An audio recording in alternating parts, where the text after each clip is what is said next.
Hello everybody, welcome back to the channel. Back to the Back to Basics series, and we're talking about hip rotation.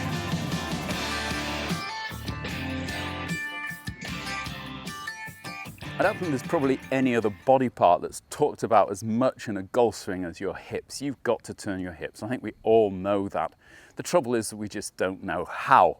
And one of the main problems is that your shoulder rotation, which is really governing your golf swing, is also going to be helped or hindered by your hip rotation.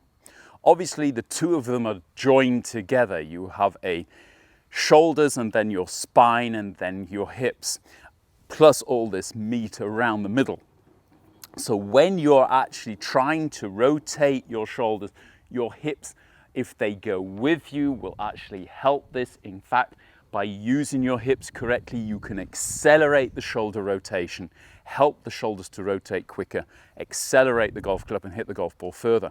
However, if your hips are not moving or not moving correctly, then you're going to have a problem in your golf swing.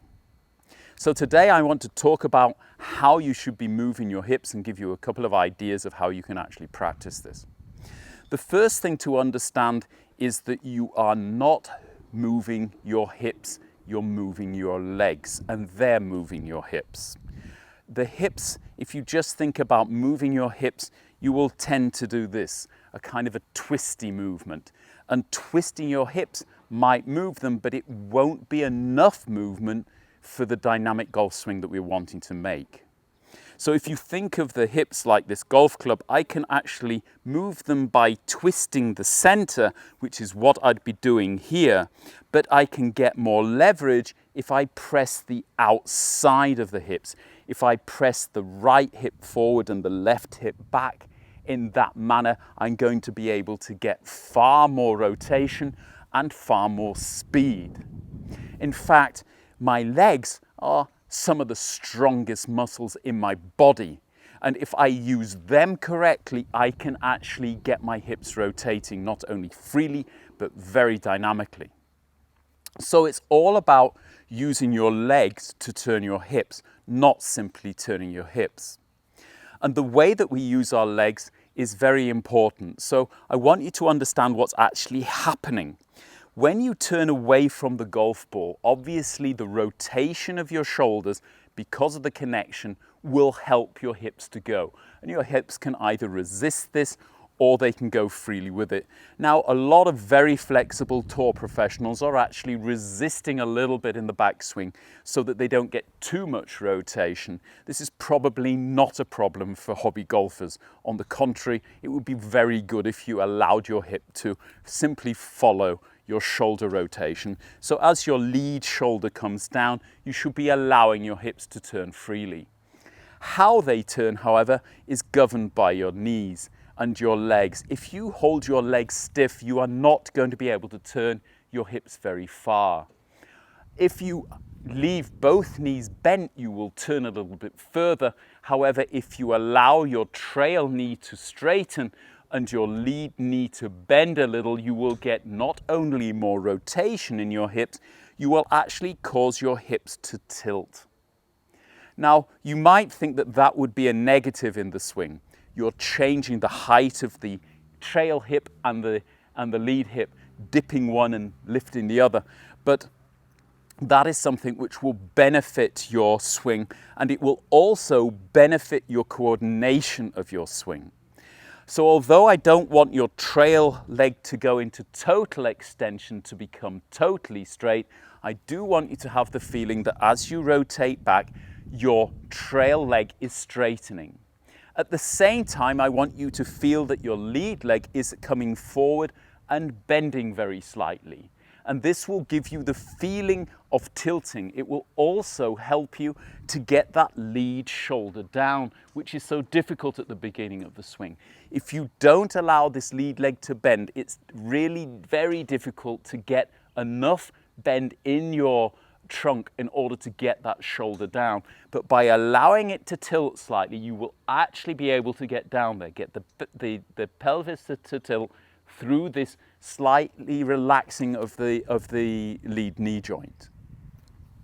When you reach the end of the rotation, again, before the trail leg has actually totally straightened, it will stop straightening, and that will basically block any further hip rotation. The first movement back is basically bending the trail knee again. This is something that you will actually see by a lot of golfers, which we call here in the academy the move. It's almost as if they were kind of sitting on a seat. What's actually happening is the lead leg, which is actually already bent a little bit in the backswing, is staying as it is, and the trail leg is bending.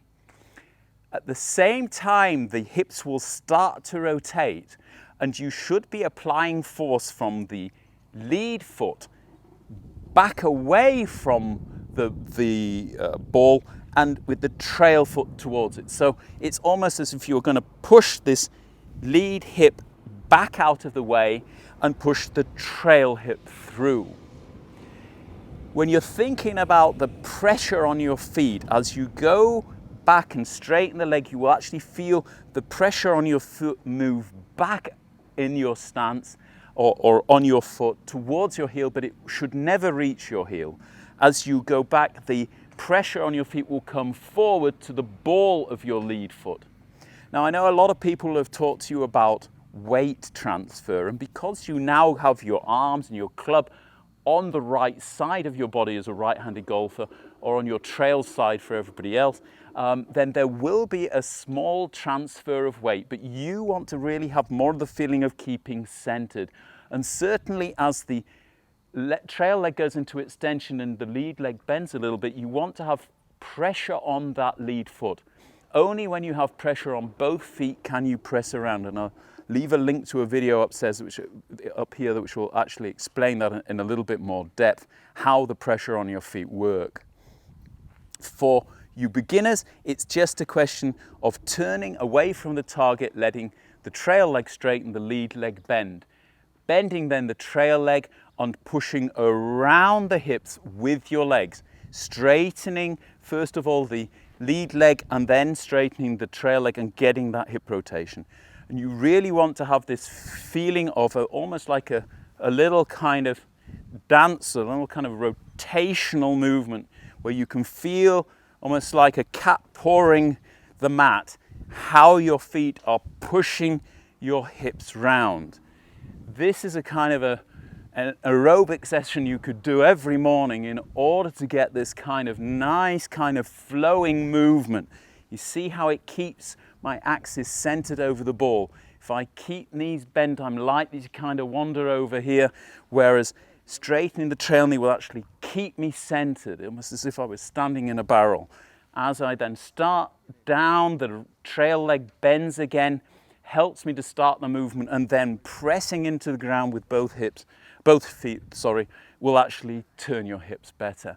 So once you actually add then the shot, the swing, you're turning your trail shoulder down, you're lifting your club up, you're rotating back, and then this straightening and rotation will actually help you to accelerate the club through the ball and give you that speed that you'll be looking for in your golf swing. First step, get the shaft angle. Second step, get the shoulder plane. Third step, get your hips to support the rotation of your shoulders by making the right movements, strangely enough, with your legs. Hope you liked it. If you did, hit the like button. If you haven't subscribed to us, please do so. Big thank you to all of my patrons for supporting the channel. If you'd like to become a patron, I shall leave a link below. Until the next time, goodbye.